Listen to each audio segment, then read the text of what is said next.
You remember your first day of school, the backpack, the smell of the hallway, maybe a specific kid who said something mean to you at lunch?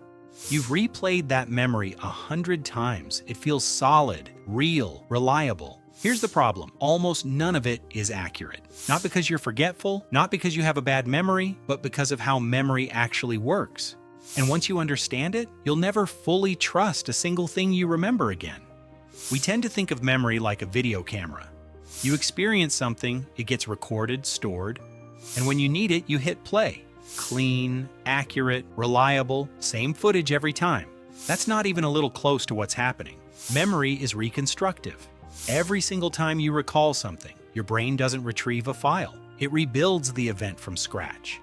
It pulls together fragments, fills in gaps with logic and assumption, and hands you back something that feels completely real but has been quietly edited. Scientists call this process reconsolidation, and it has a disturbing side effect. Every time you remember something, you slightly change it. You're not playing the tape back, you're rewriting it, and then saving the new version over the old one. This was first demonstrated in a powerful series of experiments by psychologist Elizabeth Loftus, one of the most important researchers in memory science. In one study, she showed participants footage of a car accident. Afterward, she asked some of them, how fast were the cars going when they smashed into each other? Others were asked the same question, but with the word hit instead of smashed. The smash group estimated significantly higher speeds, and a week later, they were more likely to remember broken glass at the scene. There was no broken glass. One word, that's all it took, and it rewrote what people were certain they saw, but it gets worse.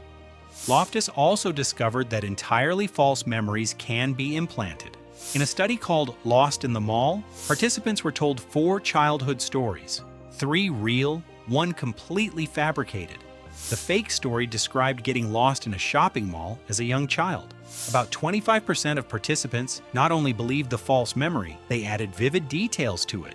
Details from an event that never happened. This isn't a fringe finding. It's been replicated across dozens of studies, and it has serious real-world consequences, particularly in eyewitness testimony. Hundreds of people have been wrongfully convicted based on eyewitness accounts that felt completely genuine to the person giving them.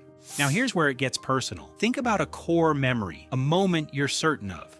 Maybe a family holiday, an argument, a childhood injury. Chances are you've told that story out loud more than once. Every time you told it, you subtly reshaped it. The emotion you felt in the retelling got baked into the memory itself, the reaction people had when you described it, the detail you emphasized, the part you quietly skipped, all of it gets folded back in. And the next time you access it, that edited version is what you get. Your memory isn't a record of what happened. It's a record of the last time you remembered it. There's also the role of stress and emotion. High stress moments feel like they should be burned into us with perfect clarity, and sometimes they are. But research shows that extreme stress can distort memory significantly, compressing timelines, mixing up sequences, or creating vivid but inaccurate details. The confidence someone feels about a memory tells you almost nothing about its accuracy. So, what do you do with this? You can't opt out of how memory works, but you can stop treating your own recollections as facts. The people in your life who remember shared events differently aren't necessarily wrong, and neither are you. You both have a version, both were edited, and the longer ago it happened, the more times it's been rewritten. Memory evolved not to give us a perfect record of the past, but to help us navigate the present. It's fast, flexible, and efficient. It fills in gaps so you can keep moving.